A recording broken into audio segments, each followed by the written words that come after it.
Grabe pila guys, oh.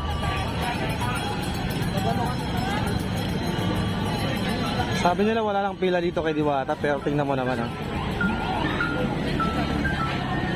Wow. Lalo pag ganito magtatanghalian, ganito yung pila talaga siguro talaga. Rush hour. Visit ka! Ano?